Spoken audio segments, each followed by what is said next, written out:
here. I mean, it was the most solid, stout scaffolding I'd ever been on. It's a very, very neat project. But again, you've got multiple years of construction here. This, if I'm not mistaken, was 2002, 2003 when Hurricane Isabel came through. A lot of wash and lime leach taking place because of the amount of moisture that was hitting that wall. So even though my father and his crew were some of the cleanest bricklayers I know, there was a certain amount of staining and whatnot, and traditionally they didn't have Pro Soco and Sure Clean and those normal chemical detergents that we turn to in cases where we want to clean up brickwork. So the work is color washed in pencil. Now the front facade is rendered as many were traditionally. But everything you see here is actually coated with a color wash, and then the penciling is applied over top of it. And if I didn't tell you that was color washed in pencil, I doubt any of y'all would have said, you know, why'd y'all paint that building? You know, it's a very natural look. From even really a couple of feet away, it's hard to tell what's paint and what's not. So thinking for yourself, and we are finishing up here. Look at the project and think for yourself. Lime putty, a very soft, permeable mortar that doesn't hold up very well to moisture, does not belong on the Brooklyn Bridge. You know, that thing was built with natural cement, a very tough, durable mortar. That's what you would want to use there. Certainly in an application like a lighthouse, you wouldn't want to use a very soft lime putty mortar. You'd want to be looking at a strong hydraulic lime or even a natural cement, and then you'd probably still coat it with the stucco and the lime wash just to get all the protection that you can. Of course, historic buildings, Portland cement does not belong there. Portland cement wasn't patented in the U.S. until the 1870s. So pre-1870s, it's almost impossible, with the exception of a few cases of imported Portland cement from England. Portland cement didn't even exist in America. American cement didn't come around until after the 1870s. For the same matter, natural cement doesn't belong on adobe. You know, adobe is a clay material. Clay, very open, very porous, and very well suited to areas of the Southwest, in this case being the adobe. You would not put cement or even a natural cement over top of that. So, now that I've gotten everybody thoroughly confused with color wash and penciling and all these different types of lime, what are you supposed to do? We got 3 minutes just to tell us that. And I've got 3 philosophies for you, so we're doing okay.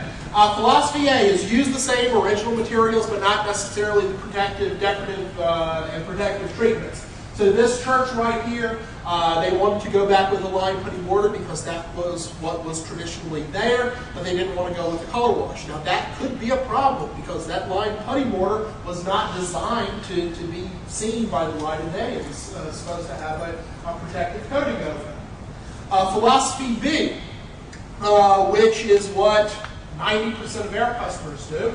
Match with materials that are compatible, but maybe are a little more durable, and that way you don't have to go through the problems with the traditional decorative and protective finishes. In this case, where the mortar, the bedding mortar was clay, and the original pointing mortar was non-hydraulic lime, and then it was lime washed, they wanted to go back and wanted to see the stone, so they went with the hydraulic lime, which was a bit tougher and would hold up well in that situation without a coating. And then philosophy C, use the same materials in the original historic protective and decorative treatments to restore the building to platinum level preservation. This, of course, is James Madison's Montpelier.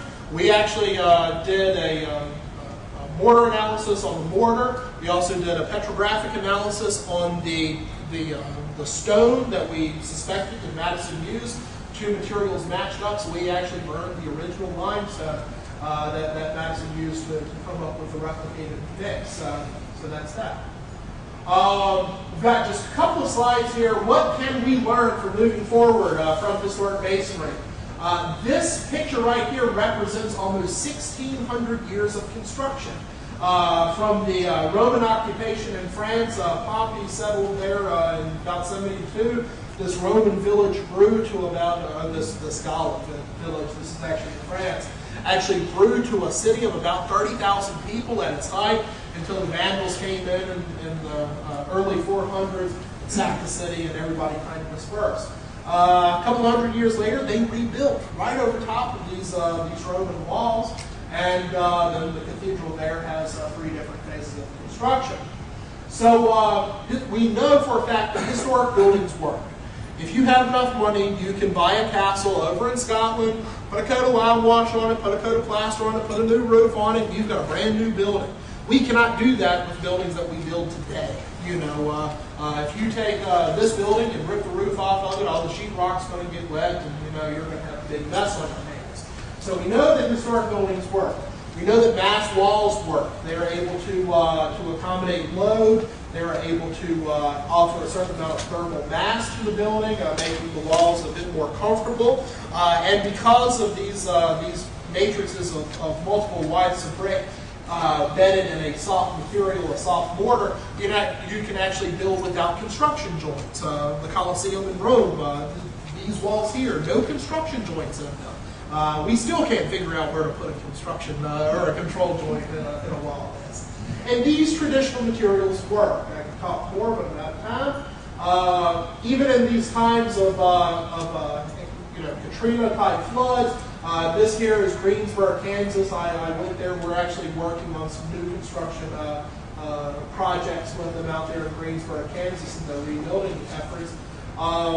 We can learn from this. Now, we're actually trying to take this same technology from hundreds and thousands of years ago and try to move them forward. These blocks here have no Portland cement in them. These are pure lime block, or environment block, as we're calling them. And you see the mass masonry walls grouted with a structural insulating grout. And we're taking that cathedral technology and moving forward in a modern building situation. One of the first things that we do when we build a building like this, we're going to flood it. We're going to flood it and see how long it takes to dry out and when somebody can move into it. So very interesting technology, hopefully, moving forward.